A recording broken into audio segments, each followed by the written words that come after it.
Escritor y político, fue gobernador, posiblemente uno de los gobernadores con mayor fama de exitosos y de responsables y de luchador contra la corrupción que ha tenido la segunda mitad del siglo XX venezolano. Fue candidato presidencial, se enfrentó a Hugo Chávez Frías. Él es Enrique Salas Romer. Bienvenido, Salas Romer. Bueno, Napoleón, muchas gracias. Gusto verte nuevamente. Y por supuesto, a tu orden para conversar contigo y con quienes nos escuchen. Es que hace algunos días nos dio una cátedra excelente el doctor Asdrúbal Aguiar, y en esa conversación, cátedra, repito, más que conversación, se habló varias veces y se tocó varias veces los puntos que usted plantea en su más reciente trabajo, en su más reciente libro, y es que la historia tiene futuro, o el futuro tiene historia, es la cosa. Y me gustaría que me lo ampliara o nos lo ampliara frente a lo que está sucediendo ahora en el mundo actual, que evidentemente está cambiando más rápidamente que en ninguna otra época posiblemente en la historia. Mucho más rápidamente que con la revolución industrial, mucho más rápidamente con lo que sucedió en los años 60. Y terminar justamente con los cambios en Venezuela, y cuando más o menos, según esto, aunque usted no tiene no lee las cartas que yo sepa, ¿no? Ni tiene la bolita que tienen los brujos, cuando corresponde a los cambios en Venezuela. Bienvenido, Salas Romer, lo escuchamos. Mira, Napoleón, la pregunta que me haces es interesantísima, por supuesto, y la voy a responder.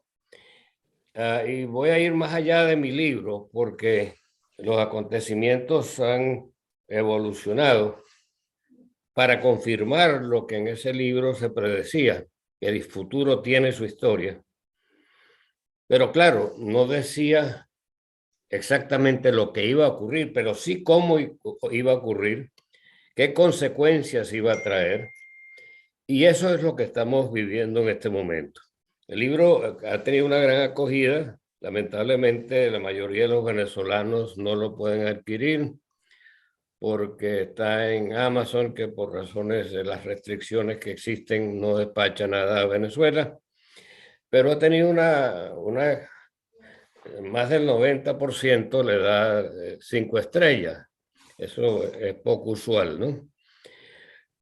Ahí yo planteo tanto hechos reales, anécdotas personales, brevemente, pero sobre todo una teoría filosófica de la historia.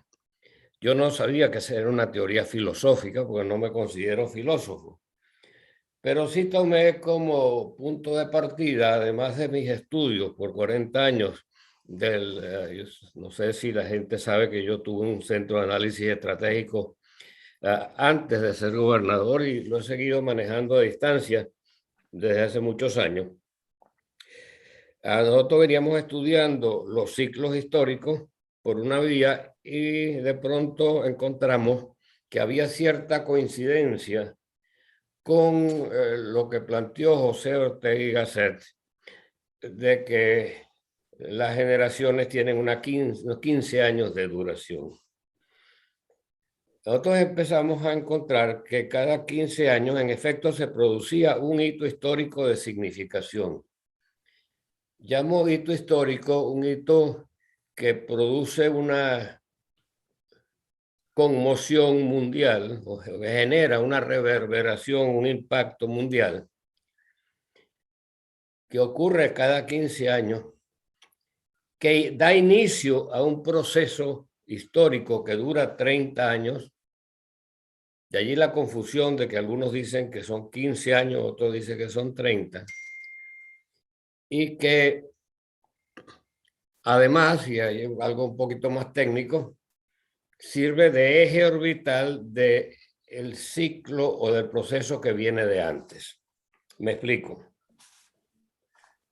La Primera Guerra Mundial estalló en 1914. Terminó, entre comillas, con el Tratado de Versalles, que le quitó territorio a Alemania. Fue una humillación que el mismo famoso economista inglés Keynes señaló que era un error y que traería consecuencias posteriores. Luego, 15 años después, de 1914, se produce la Gran Depresión. El mundo entero colapsa la bolsa de valores, se crea la Gran Depresión, las monedas se desvalorizan porque todo el mundo está intentando abaratar sus productos para poder exportar. Y surge una ola de nacionalismo que va a ser espacio propicio para dos cuestiones que han sido muy comentadas últimamente. Ha dado propicio para que Hitler asuma el poder y que para que Stalin tome la decisión de hambrear a los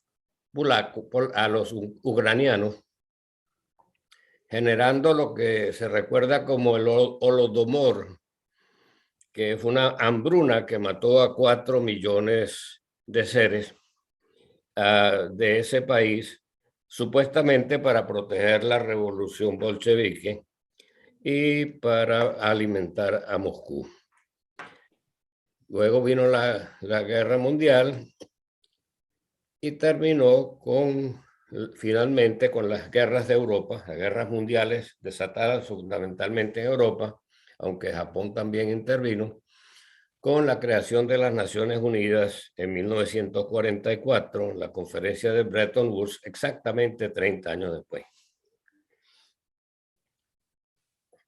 Lo mismo ocurre con la Guerra Fría, dura 30 años, comienza en el 59 con la carrera espacial, el muro de Berlín, el incidente de los misiles rusos en Cuba, y termina 30 años después, 1989, cuando cae el muro de Berlín.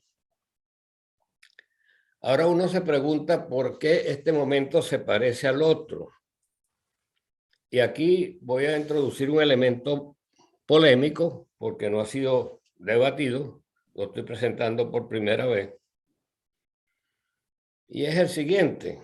Luego del triunfo de los aliados en 1944, hubo un espacio de 15 años que los historiadores llamaron la Pax Americana, recordando la paz romana. Es decir, los Estados Unidos no estaba solo, pero presidió un sistema, un nuevo orden internacional que le permitió al mundo vivir en paz hasta que estalla, como te dije antes, la Guerra Fría, cuando los rusos se adelantan en la carrera y provocan la carrera espacial. Bueno, en este momento, Napoleón, al terminar la Guerra Fría, se creó otra Pax Americana. Eso no lo mencioné en el libro. Hubo 15 años de paz. Todo el mundo encantado con la victoria de los Estados Unidos sobre la Unión Soviética sin disparar un tiro. Francis Fukuyama escribió aquel famoso libro, El fin de la historia, señalando que el liberalismo político y económico habían triunfado sobre la utopía de Marx y Hegel. Pues bien, esa imagen, no solamente el poder de Estados Unidos como única potencia mundial, sino la admiración del mundo, que se consolida con el ataque a las Torres Gemelas, que genera una ola de solidaridad mundial. Como si estuviera envuelta en celofán, se destruye cuando Estados Unidos invade a Irak. en el año 2003 y la ocupa en 2004, 15 años después solamente. Y allí se inicia, te repito, esto es algo que no está en el libro original, pero sigue el mismo patrón. Al romperse el celofán, se inicia la primera guerra híbrida mundial. Muchas de las acciones que ocurren en esos 15 años siguientes hasta llegar a 2019 pasan debajo del radar. Nadie le da importancia. Nadie le ha dado importancia, por ejemplo, al hecho de que Putin, 8 meses después de tomar el poder, llega a Cuba a visitar a Fidel Castro en 2004, en el año 2000, perdón. O que en 2004 se firma entre Fidel Castro, coincidiendo con la invasión norteamericana, Fidel Castro, Chávez firman el acuerdo para la creación de la Alianza Bolivariana para los Pueblos de América, ALBA. Estábamos muy seguros todos porque había una sola potencia mundial que era los Estados Unidos. Así es. Y aparecen allí, eso no ha sido suficientemente divulgado, aparecen allí como miembros fundadores, pero en carácter de observadores, los dos países vecinos de Irak, Siria y la teocracia iraní. O sea que es el momento cuando el proceso expansivo que han querido buscar los países islámicos más radicales para acercar la guerra a la frontera norteamericana, encuentra un resquicio para comenzar a penetrar, como en efecto lo está haciendo ahora en forma muy dinámica en Venezuela, para acercarse pues, a la potencia que ellos desean combatir, entre otras porque es el país que le garantiza la seguridad a Israel. También ocurren otros acontecimientos, sobre los cuales no me voy a detener para darle agilidad al programa, pero han pasado 15 años, llegamos a 2019, y tal como está en el libro que tú leíste, y me has honrado con comentarlo, los hitos históricos, y en este caso se dio casi exactamente, porque el COVID aparece en Wuhan, una ciudad de 11 millones de habitantes, atravesada por el río Yangtze, que es el más grande de Asia. Aparece ese virus.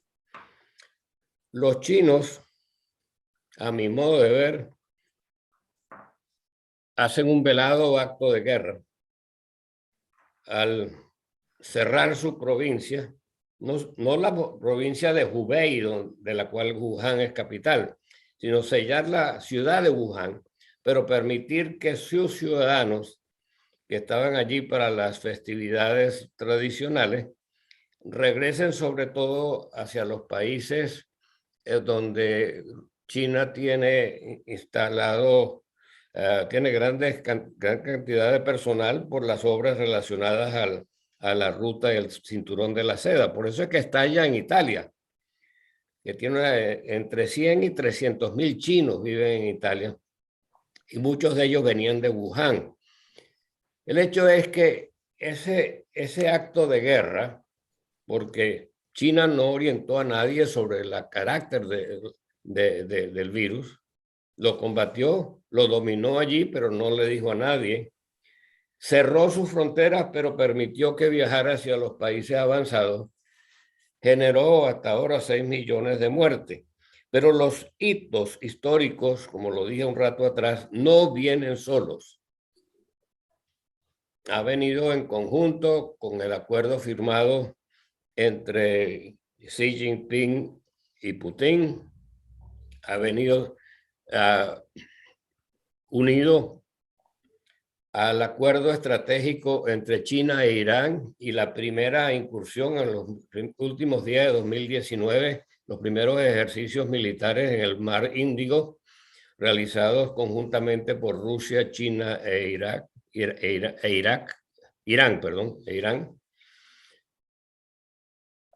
se produce después del hito, el rompimiento final de Inglaterra de la Unión Europea. Salen los norteamericanos de Afganistán en forma aparatosa. Pierde Donald Trump las elecciones, como ocurre siempre cuando coinciden los presidentes con el momento de cambio. Generalmente o se ocurre un asesinato o ocurre una pérdida.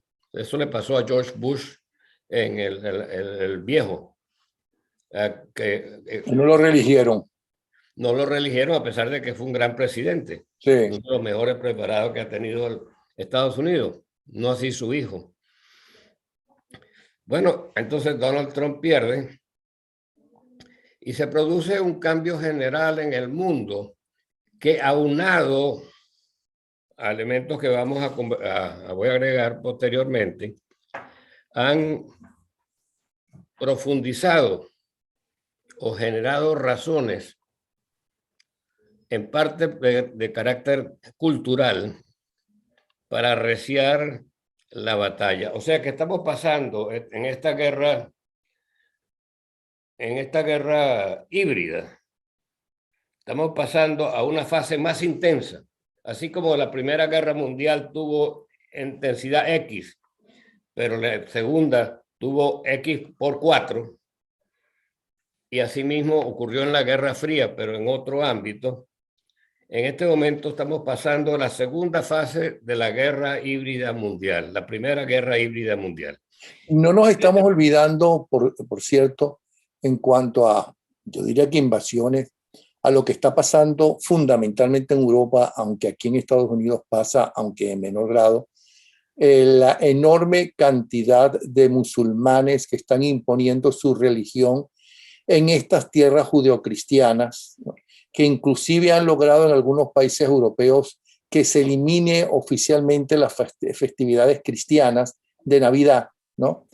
Y no sé hasta qué punto también la enorme cantidad de gente necesitada que está huyendo de África a Europa, que es un gravísimo problema que tienen. Bueno, no lo he tocado específicamente porque no tiene que ver con el ciclo, sino es un proceso que viene ocurriendo por la disminución de la tasa de natalidad de los europeos y la emigración proveniente de países musulmanes, entre los cuales Alemania le dio una gran receptividad cuando a la emigración de Siria. Pero te decía que hay elementos culturales que han creado en este momento las tensiones que se están arreciando. Y ya que toca este tema, te voy a mencionar el primero. Son 5, lo estuve notando esta mañana para tener... pero déjame hacerlo en orden. Permíteme hacerlo de manera en orden porque tiene mucho más, tiene mucho más lógica hacerlo de esa manera. Hay un enfrentamiento, cuando te hablé de guerra híbrida, te hablo de una guerra que es convencional, pero a la vez es digital.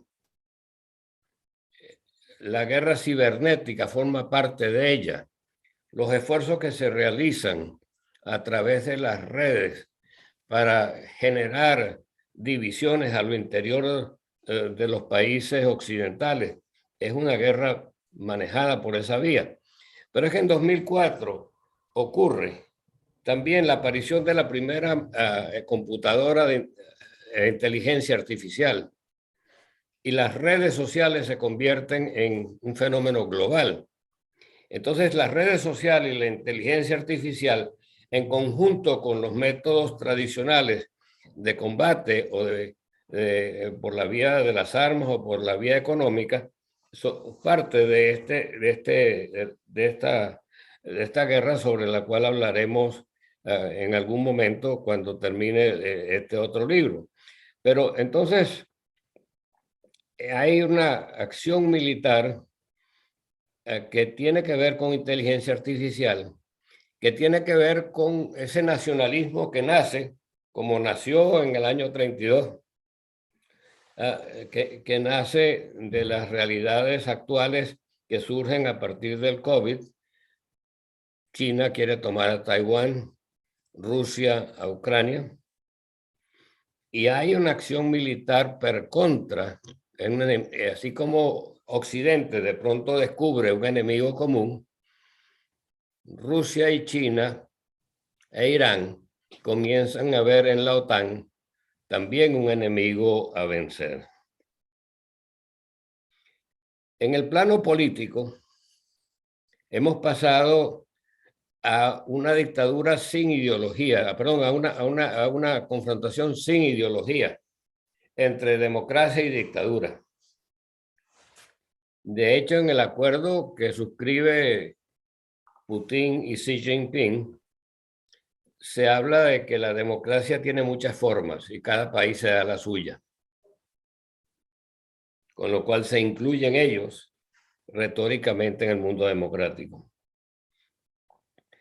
Hay un problema cultural sobre el cual quiero detenerme de manera importante, que se expresa en Estados Unidos y algunos países europeos, sobre todo en Estados Unidos, en lo que se llama la ideología de género.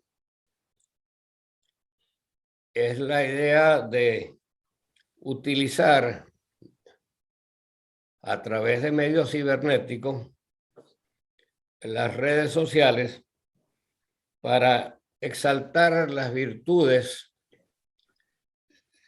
de las minorías y de subcategorías de sexo. Ya hay como 4, 5, 6 categorías. Hay hombres que se convirtieron en mujer y en consecuencia están ganando las competencias de mujeres.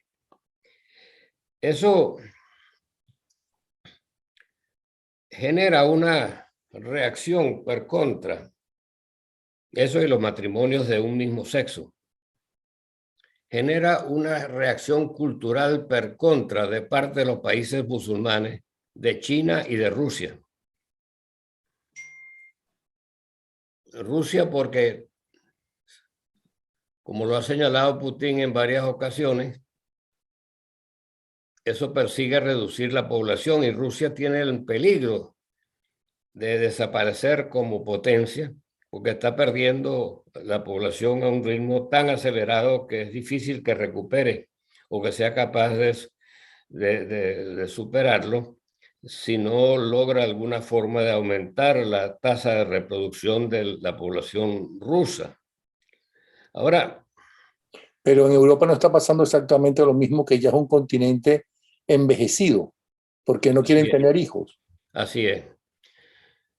Ahora, a todo esto, le sale al paso Benedicto XVI en septiembre del año pasado, cuando publica una serie de sus escritos con un prólogo en el cual señala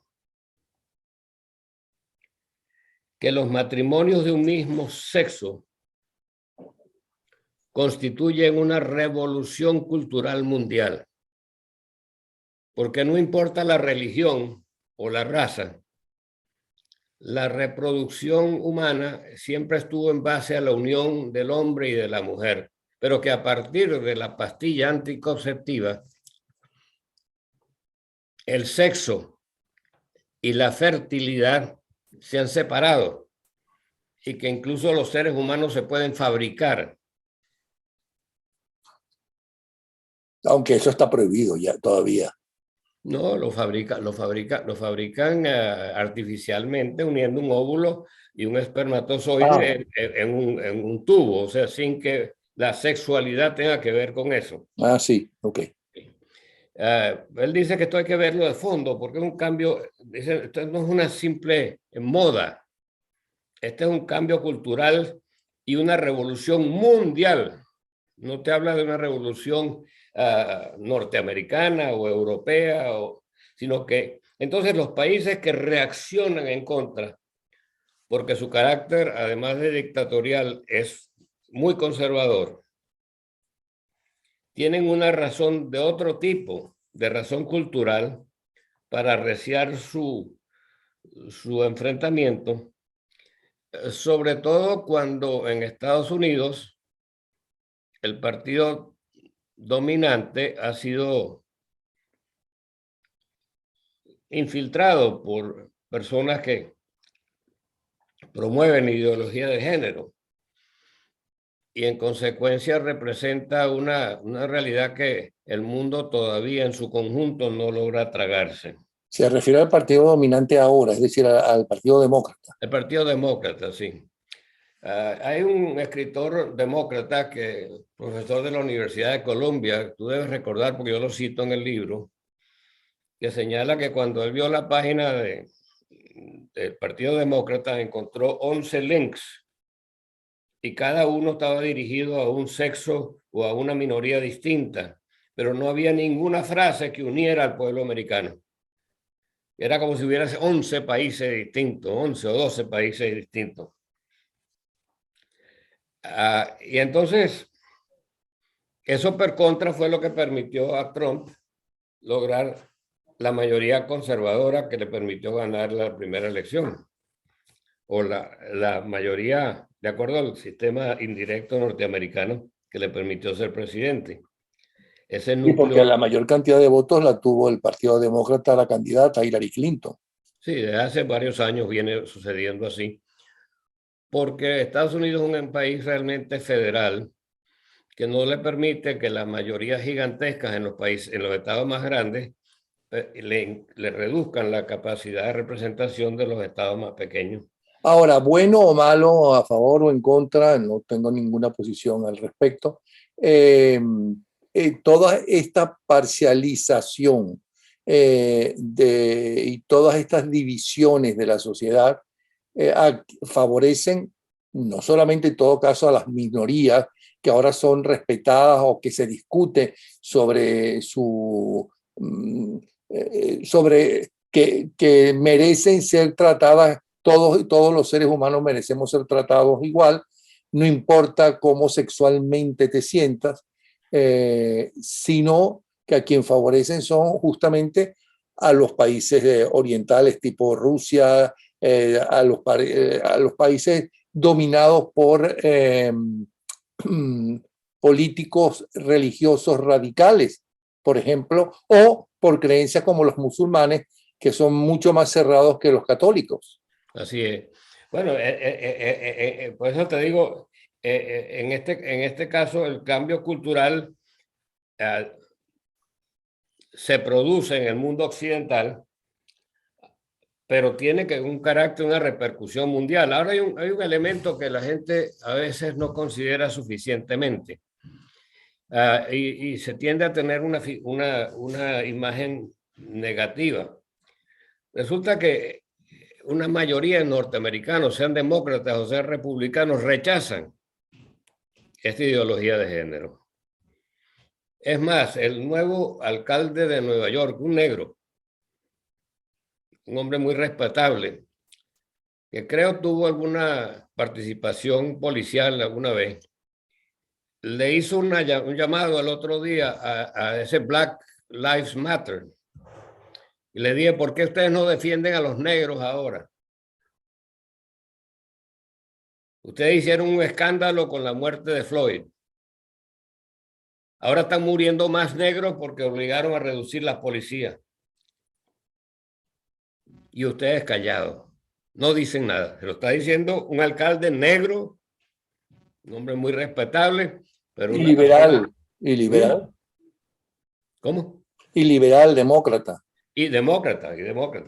Lo está diciendo a Black Lives Matter, que es uno de tantos movimientos que se han creado para distorsionar, es decir, en lugar de aprovechar, aquí el país siempre se habló del melting pot, que esta era como el sancocho, la mezcla de razas y de proveniencias enriquecía este país, y es cierto.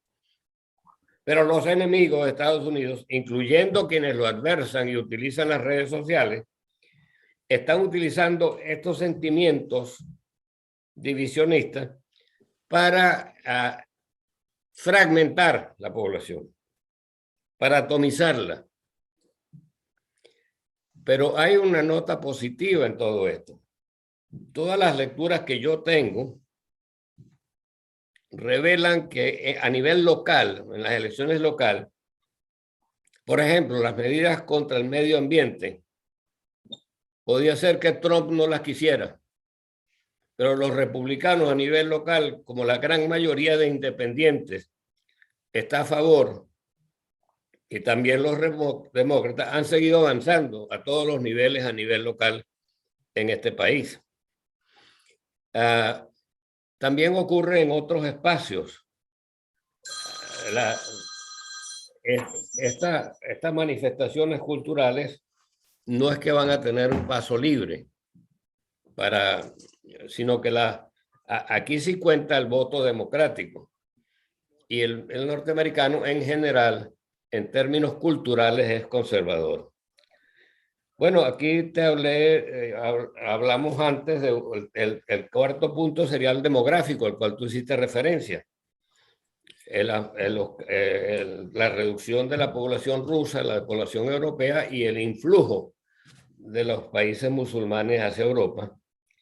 Y finalmente, otro tema que tiene que ver con el nacionalismo, y ya lo tocamos, que tiene que ver está relacionado y por razones hasta políticas, la de Putin, de subir su popularidad porque estaba en el suelo antes de invadir Ucrania, y la de Xi Jinping, cuyo mandato puede terminar en agosto, y está haciendo todos los esfuerzos posibles por generar un ambiente favorable a él cuando la situación de China no es buena, y es muy inferior a la que mucha gente piensa. Hay un embotellamiento en este momento enorme en el puerto de Shanghái, que es el más grande del mundo. Hay brotes, así como cerraron antes el COVID, ahora no se le está filtrando de regreso. La economía china se está reduciendo en su ritmo. Y bueno, Xi Jinping tiene que cuidar sus espacios. Entonces, hay una serie de elementos que están generando una situación complicada y que le dan, son como elementos subyacentes que permiten explicar ese enfrentamiento que se ha producido mediante una unión entre países que históricamente no se han querido ver, los chinos y los rusos, no se quieren entre sí, y que sin embargo ante elementos que los unen, esta cuestión cultural, el fortalecimiento de la OTAN, sus deseos de expandirse, etcétera, están ahora en una unión que no creo que va a ser una unión muy duradera en términos de efectividad, porque China nunca ha condenado, nunca ha aceptado la anexión de Crimea por parte de los rusos, nunca aceptó la anexión o la toma de Georgia tampoco, y que ahora está en una posición sumamente incómoda por la derrota mediática, por lo menos, que está teniendo Putin, y a la cual Xi Jinping no quiere asociarse en este momento cuando está en peligro su propio poder. Sí, pero lo que sucede ahí es que los rusos, los que están de acuerdo por primera vez en muchísimo tiempo, porque hubo unas décadas que el enfrentamiento de la Unión Soviética comunista con la China comunista era impresionante y que dividió, por cierto, los partidos comunistas de todo el mundo, unos a favor, inclusive dividió a Fidel Castro con el Che Guevara, uno a favor del comunismo soviético y otro a favor del comunismo chino. Pero resulta que en el fondo China está de acuerdo, sí, con esta unión actual, siempre que ella sea, ¿no?, líder por encima de Rusia. Y Rusia piensa exactamente lo contrario. Está de acuerdo con esa unión siempre que Rusia sea líder por encima de China. Con una diferencia que la economía rusa no llega al 5% de la economía mundial, y la economía china es, no como dicen que es más grande que la norteamericana, eso es una mentira. 35% más pequeña de la americana y depende totalmente de la demanda americana. Es decir, si los Estados Unidos no Bueno, compraran a los y chinos, de enorme cantidad de empresas norteamericanas que hacen sus productos en China. así es. De manera que hay una relación simbiótica que les hace imposible esta relación y yo me imagino que Xi Jinping está mirando con mucho cuidado la reacción de Occidente, porque si ellos llegaran a tomar a Taiwán y tienen esta medida en su contra, bueno, se viene abajo. Por cierto, cabe mencionar algo que no se ha comentado mucho, pero que hay que ponerle la vista. Hace unos años, ahí también lo cité brevemente en el libro, pero Friedman, no el periodista, sino el dueño de este centro de análisis estratégico que se llama Stratford, escribió un libro que se llamó El siglo XXI. Él trata de hacer predicciones. Algunas llegan a especies de ciencia ficción, pero entre otras cosas, él veía una gran posibilidad de que Rusia perdiera todo las estepas del Asia Central, que son todos esos países, Dagestán, Afganistán, etcétera, sobre los cuales ha querido tener dominio y que China a su vez se viera dividido, fragmentado, porque son inmensamente ricas las provincias que están cerca del mar y inmensamente pobres los que viven hacia el interior, o sea, más cerca de esa Asia central de la cual estamos hablando. Y predice también, esto no es para, a lo mejor no lo voy a, yo con seguridad no lo voy a ver, pero tú quizás sí, que eres un poquito menor que yo, un poquito bastante, creo yo. Que, Mi silencio lo dice todo. Muchas gracias por lo que acaba de decir. Pero no es verdad. Pero siga usted. bueno, pero es interesante lo que él apunta. Él dice que el gran imperio del lejano oriente va a ser Japón, que va a terminar asociado a las provincias marinas de China. Bueno, que va a terminar asociándose a las provincias marítimas de China, como Sí. una vez se tomó todo China. Sí, así es. Y que la otra posibilidad de desarrollo que él observa hacia el Asia Central y hacia, es de Turquía. Asimismo, vaticina que con la decadencia de Rusia, que él piensa que va a ocurrir a finales de esta década, van a empezar a crecer Polonia y Hungría y a expandirse. Sí, pero en este momento preciso, en este momento, las democracias están desapareciendo, las dictaduras están renaciendo, los chinos y los rusos están tomando posiciones como nunca antes en el traspatio de, como llaman el traspatio de los Estados Unidos, que es toda América Central y Suramérica, ¿no? Los países europeos están sumamente divididos, los partidos políticos cada vez más débiles porque se perdió la ideología y ahí está la extrema derecha, ¿no? A punto de ganar, estuvo a punto de ganar en Francia.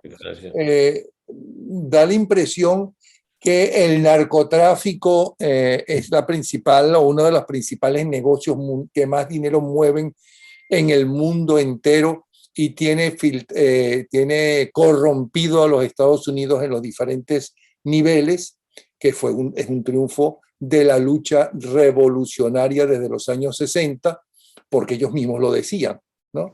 Infiltrar la droga en la sociedad norteamericana porque el enemigo hay que debilitarlo, y lo debilitaron a esa sociedad.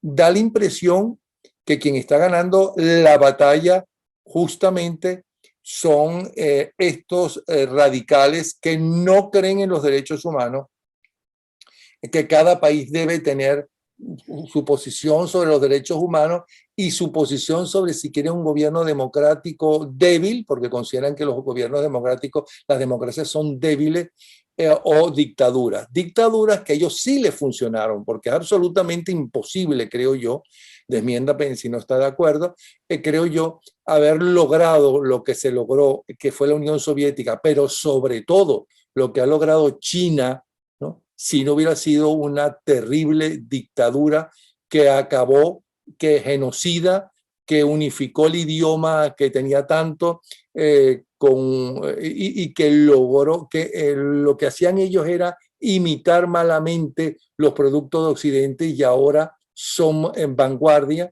Es decir, para ellos la dictadura sí es la forma de gobernar y da la impresión que ellos están ganando mucho más terreno que los estados liberales, que la democracia, que la defensa universal de los derechos humanos. Eso es cierto, y hay razones, esas razones culturales a las cuales hice referencia. El temor que ellos le tienen al mundo musulmán de que lo vaya a penetrar y que pierda la unidad. Todo los hace a ellos ser muy cuidadosos con respecto a lo que señala. Ahora, yo siempre he visto que Estados Unidos, ¿cuántos años tuvimos hace unos 20 años, 25 años que se decía que Japón iba a sobrepasar a Estados Unidos? Y de repente Estados Unidos se despegó y se desprendió y quedó lejos. Estados Unidos es un país extraño, un país muy diverso, muy diversificado. Hay gente de todos los rincones del mundo. Es cierto, pero nunca tan dividido como hasta ahora, con tantos odios como hasta ahora, ¿no? ¿Cómo se llama? Con tanto enfrentamiento como hasta ahora. Es cierto, pero cuando se unifica, como ahora se unificó en torno con Occidente, todos están marchando en la misma dirección frente a Putin, frente a Rusia, frente al peligro que supone la invasión de Ucrania. Ahora, tú tienes razón con relación a es decir, yo creo que es formalmente política de los elementos subversivos que existen en el mundo, los que promueven la dictadura al estilo que lo hizo Fidel Castro a su momento, la penetración cultural, y lo están haciendo en Venezuela, es que ellos se valen no de la economía formal, legal, legítima, basada en el Estado de Derecho, sino que crean su propia economía. La economía basada en la droga, la economía basada en el tráfico de órganos humanos, la economía basada en todo tipo de aberración que pueda haber en el mundo, en la extracción, no importa los daños que haga la naturaleza de todos los minerales preciosos, como está ocurriendo en Venezuela. Esa es una economía paralela que les permite vivir y es la economía dentro de los cuales ellos medran y permiten con el dinero ir bajando las resistencias que se oponen a su penetración mientras realizan, como lo dijimos antes, esta división, esa fragmentación de la población. Y algo que no sé si está de acuerdo. Él habla de destrucción, de construcción. Yo prefiero utilizar otro término, la fragmentación, pero realmente es lo mismo. Pero hay una cosa que no sé si estará de acuerdo, que para ellos una cosa es la justicia y otra cosa son las leyes. Y la justicia de ellos, de sus intereses, ¿no?, está por encima de las leyes. En cambio, para la religión judeocristiana, las leyes no solamente son lo más importante porque son los acuerdos, porque son los 10 mandamientos, ¿no? Son los acuerdos para poder convivir mucho mejor, mucho más civilizadamente. Esa es la ley. Sí, bueno, ellos hablan el fin justifica los medios.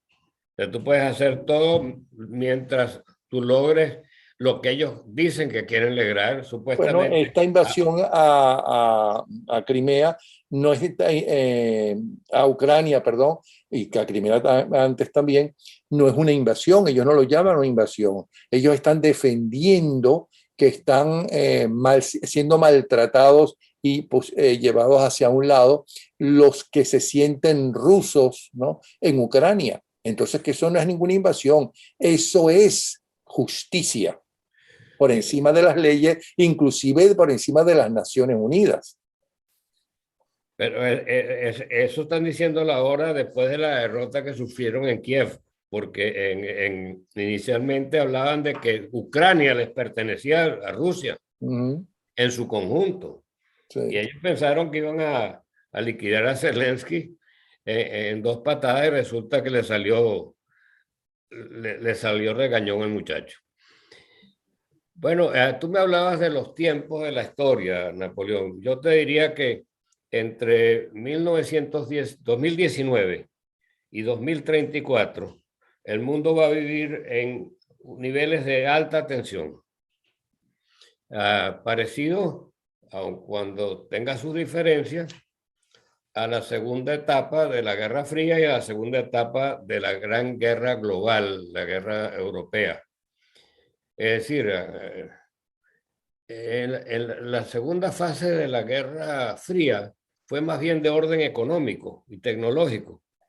A Estados Unidos se le desprendió, los rusos se volvieron locos con la riqueza petrolera, invadieron Afganistán, se quedaron sin forma de competir tecnológicamente con Estados Unidos. Perdieron la guerra en Afganistán, metieron a los norteamericanos, le dieron a los norteamericanos ese muerto, como ya los norteamericanos recibieron el muerto de Vietnam del Norte de los franceses que habían perdido la guerra.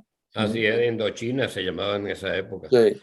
Bueno, en cualquier caso, te decía que la segunda fase de la guerra, la más intensa, puede tener distintas formas. Puede pasar de 10 millones a 100 millones de muertes, como ocurrió entre la Primera y Segunda Guerra Mundial.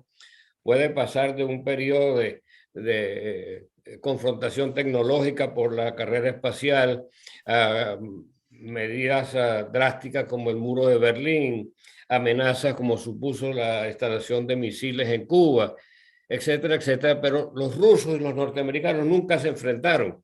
Mandaban a otros a enfrentarse en los distintos países donde se libraron guerra.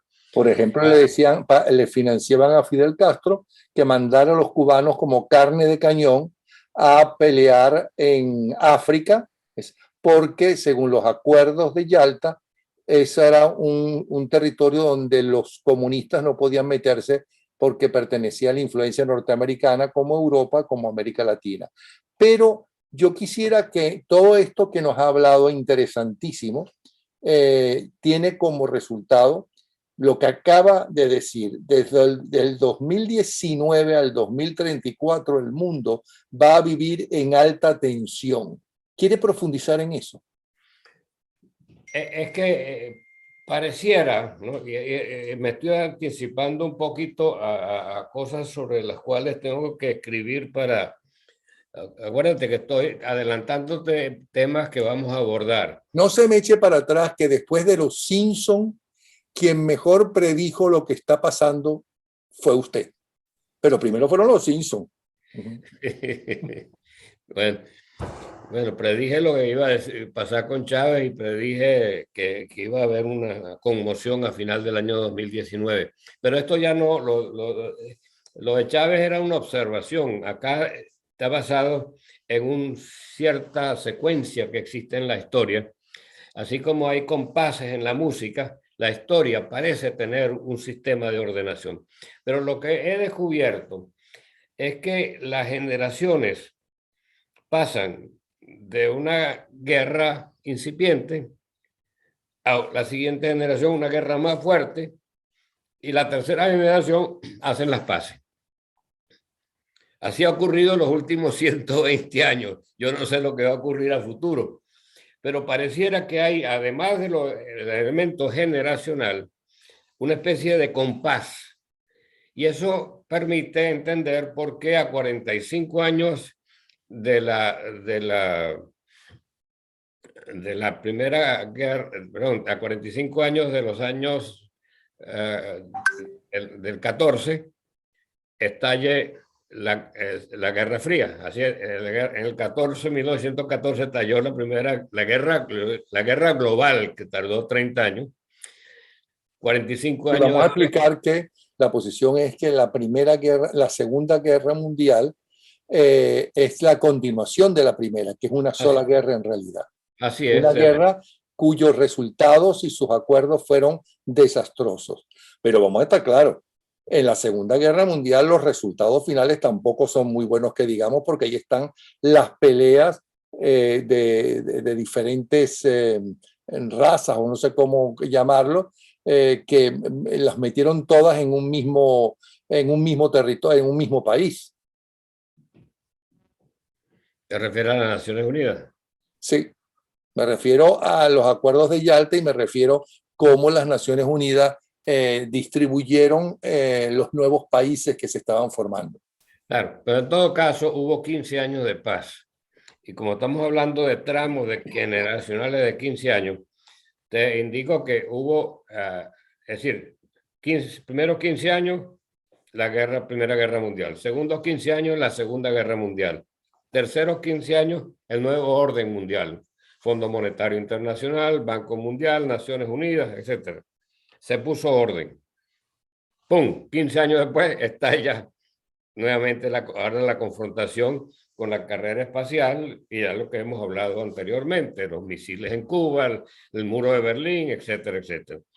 Ahora, aquí está pasando la misma secuencia. La primera fase, el celofán de la Pax Americana, que se crea a partir de 1989, se rompe. Y a partir de ese momento, cuando Estados Unidos invade a Irán y destruye el equilibrio geopolítico de ese segmento o esa subregión del Medio Oriente, a partir de ese momento comienzan a moverse los tentáculos de Rusia, de China, de Irán hacia las Américas y también a ponerse de acuerdo entre sí, como ahora ha ocurrido. Ahora viene la segunda etapa, y en esa segunda etapa, que es la que tú me preguntas, entre 2019 y 2034, son 15 años, es decir, yo te puedo garantizar, te repito, yo no estaré aquí, tú sí, pero me mandas un telegrama para decirme la pegaste. En 2034 tendrá que haber un nuevo orden mundial, Napoleón, porque a la inteligencia artificial puede utilizarse para el bien o para el mal. El espacio sideral, que ya está siendo objeto más y más de aventuras de todo tipo, también va a ser sometida a las leyes del espacio, que se vienen estudiando desde hace 60 años aquí en mi alma mater, en Yale. Tienen esa cátedra desde la época que yo era estudiante, estudiar las leyes del espacio. Pero hay que llegar a un entendimiento. Imagínate tú, por ejemplo, que Elon Musk piensa llenar el espacio de miles de pequeños satélites que permitan el acceso a Internet en todas partes del mundo. Completamente gratis. Claro. Bueno, imagínate tú que haya un disparo que destruya eso. O como Rusia ha amenazado, destruir todo el sistema ¿cómo se llama? De GPS. Lanzar un cohete que destruya el satélite o los satélites que permitan el Global Positioning System. Espero que los rusos no me hagan esto porque hasta con GPS me pierdo. ¿Cómo será sin GPS? Bueno, yo me perdí yendo a Orlando a visitarte. Es verdad, viniendo para la casa se perdió, es verdad. 2 horas tuvimos perdido con todo el GPS. Bueno, pero tiene que haber un orden mundial para convivir en nuevos espacios. La inteligencia artificial puede sustituir al ser humano, puede desplazarlo totalmente para el mal y no faltará quienes decidan hacerlo. Puede ser hacer grandes cosas en favor de la humanidad, pero también destruirla. Como toda herramienta, una mano sirve para acariciar, pero también para matar, ¿no? Y hasta ahora el hombre se ha desarrollado, no ha involucionado, no ha vuelto a las cavernas ni semejante. Con toda la gravedad, con todas las peleas, con todo, ¿no? Inclusive las guerras han servido para, en las cosas negativas, evidentemente, pero también como cosas positivas en muchos avances científicos. Ahora, Y también para la depuración. Ah, eso suena raro. ¿Qué quiere decir con eso? Bueno, cuando después de una guerra mundial la gente quiere portarse bien. Ah, yo soy muy mal pensado. Yo inmediatamente pensé, eso me parece racista, pero Depuración, bueno, depuración, como te bautizan y te quitan el pecado. sí. Una cosa, y este mundo que se va a vivir en alta tensión, evidentemente es el mundo entero, pero frente a Venezuela, o sea, ya los venezolanos sabemos, ¿no? Lo que perdimos, lo que dejamos de disfrutar si seguía evolucionando la sociedad venezolana y el país. Ya sabemos todas las críticas que hay, que los dirigentes lamentablemente no han podido todavía acabar con esta narcotiranía, que es mucho más difícil de acabar que las dictaduras anteriores, pero muchísimo más difícil.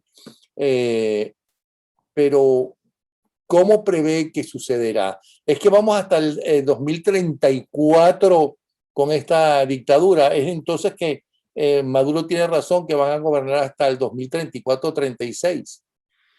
Bueno, por eso cuando Chávez decía que estaba hasta 2021, bueno, no le dejaron llegar ni cerca. Bueno, Fidel Castro se encargó de él. Ajá. Sí. Yo estoy muy confundida y a la vez creo comprender lo que está pasando en Venezuela. En Venezuela las sanciones han servido para que todos los capitales calientes se vean obligados a invertir en Venezuela. También está sirviendo para lavar el dinero de las FARC. De eso se habló mucho durante las negociaciones en las cuales intervino Juan Manuel Santos. En un momento él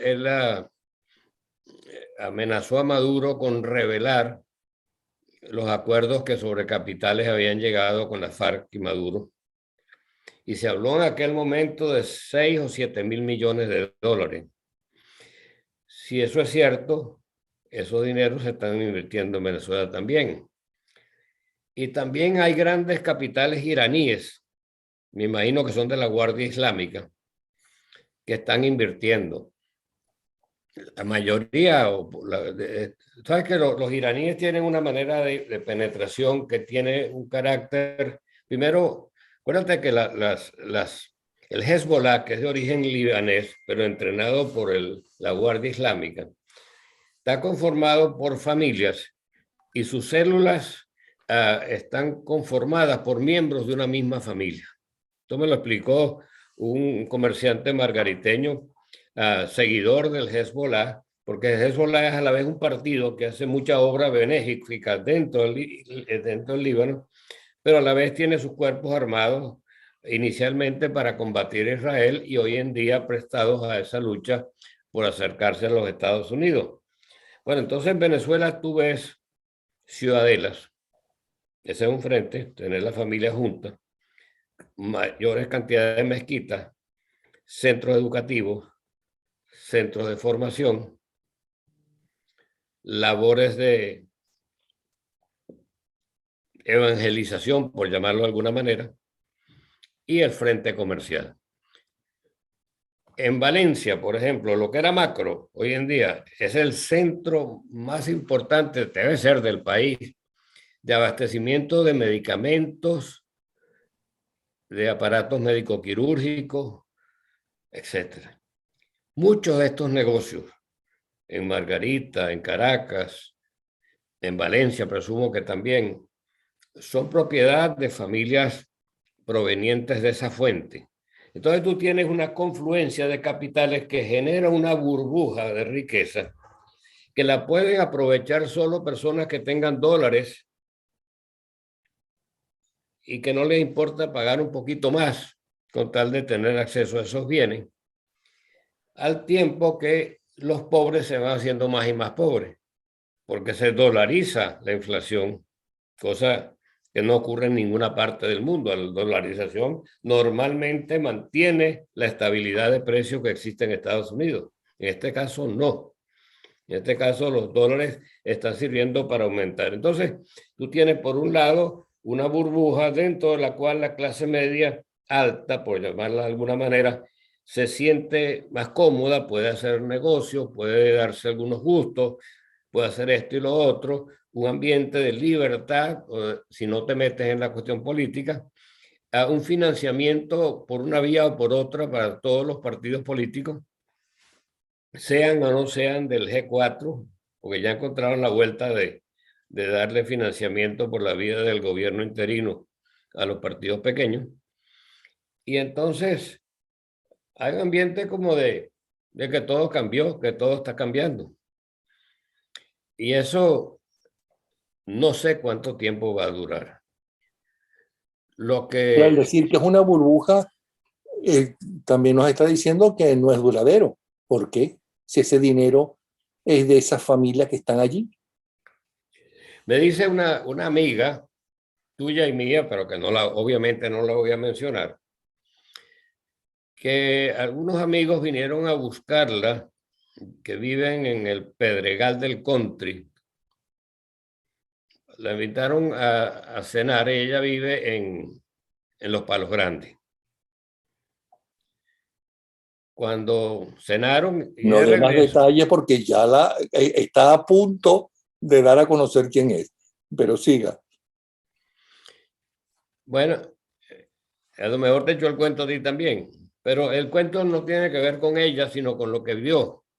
De regreso a su casa a las 10 de la noche, que no es una hora exagerada, empezaron a ver, le llamó la atención los edificios de alto lujo que se han construido en Caracas y que están totalmente desocupados. No había una sola luz encendida en ninguno de los edificios. Entonces, además de los bodegones, tú tienes estas gigantescas mausoleos, por llamarlo de alguna manera, que obviamente requieren mantenimiento, porque si no se vienen abajo. Que me imagino que están a la expectativa de que Venezuela recobre totalmente la normalidad y puedan venderlo a buen precio. O sea, compran los terrenos a precio bajo, hacen estas edificaciones y bueno, algún día como quien paga intereses, algún día se recuperará el dinero. Entonces es una situación bien difícil de manejar política y económicamente, la situación, y yo no me atrevo a predecir el resultado, porque eso forma parte de Venezuela. Es en este momento un centro de operaciones gigantesco para toda esa economía irregular que tú has mencionado. Gran parte de su territorio está ocupado por el ELN, que ha comenzado a reclutar jóvenes venezolanos en ciertas proporciones, por las FARC, que todavía existen, aunque dicen que la disidencia de la FARC es la misma bendita FARC, y por mafias de distinto tipo, además de los colectivos y todo lo demás, y que para cada quien hay su cada cual. Entonces, convivir en aquello, lógicamente, requiere la participación de Cuba. Cuba es quien resguarda la seguridad del presidente Maduro. Puedo decir presidente porque ya el interinato ya está hablando de elecciones de 2024, de manera que eso quiere decir que no es un impostor. El itinerato pareciera que es como una figura para canalizar ciertos recursos que permitan al otro lado subsistir. Es lo que uno percibe desde acá. Entonces, en esas circunstancias, Napoleón, yo no me atrevo a vaticinar un desenlace, porque Venezuela es una cosa mínima dentro del cuerpo social de la humanidad. La historia está conformado por la evolución del ser humano. Y si pensáramos que en toda la humanidad como un gran cuerpo humano, no es lo mismo que se te caiga una uña, en este caso Venezuela, a que se te corte un pie o una pierna o tengas una enfermedad más grave. Pero en este momento estamos viviendo bajo el sacudón que produjo el COVID, la la cuarentena prolongada. Mira, te voy a contar un cuento que yo creo que a todo el mundo le va a interesar. Yo me estaba sintiendo muy cansado todos los días. Y hasta que me llama un amigo, un poco menor que yo, y le digo, mira, chico, yo no sé qué me pasa, ¿vale? Yo no sé si me estoy poniendo viejo y tal, pero ya no tengo la misma energía de antes. Ay, Enrique, se necesita todo el mundo. Yo antes corría todos los días, ahora me fastidia, me da flojera hasta sacar el perrito para que haga sus necesidades fuera de la casa. Después me llama otro amigo que está en Denver, Colorado, con quien habló, que habló contigo, el que yo te recomendé. Bueno, me dice, ¿cómo está, doctor Sala? Mira, vale, yo me sentía así un poco cansado y tal, pero me contaron esto. Ay, menos mal que me lo cuente. Yo creía que yo me estaba poniendo viejo. O sea que hay una especie de síndrome de la pandemia, que lo estamos viviendo todos, creo que Putin también. Ayer llevé a mi esposa, tuvo una neumonía. Visité a un médico nigeriano maravilloso que me trata en los asuntos pulmonares. Y es un individuo atlético, un deseo lleno de vida. Una vez consideró lanzarse de candidato presidencial de Nigeria. Y le dije, no te metas en esa orilla, pero si te metes yo te acompaño. Te acompaño. Y le digo, ¿cómo está, Mr. President? Entonces me dice, chico, no sé, esta pandemia me fregó. Me siento muy cansado. No tengo ánimo de nada. Le digo, pues vamos a reunirnos en casa pronto para tomarnos un trago y olvidarnos de esta varilla. Entonces, te digo todo esto porque no es cuento. La pandemia tuvo un impacto o está teniendo un impacto general sobre la actitud general de la gente, ¿no? Entonces, si lo sumas a los elementos militares, el asunto político, el asunto cultural, muy importante, eso de que la mujer hoy en día liberada de la carga que tenía antes, quiere mayor participación, lógicamente, en la sociedad. Los aspectos demográficos y el asunto nacionalista son elementos que están combatiendo entre sí, y en ese contexto se mueve lo que yo llamé en el libro El Imperio Invisible de Cuba, que es un individuo que les ayuda a todo el mundo y arregla las cosas, pero ellos tienen la llave de seguridad, porque Maduro no puede hacer nada sin arriesgar su vida, porque el sistema de inteligencia, su guardia personal, todos los elementos estratégicos del país están en sus manos.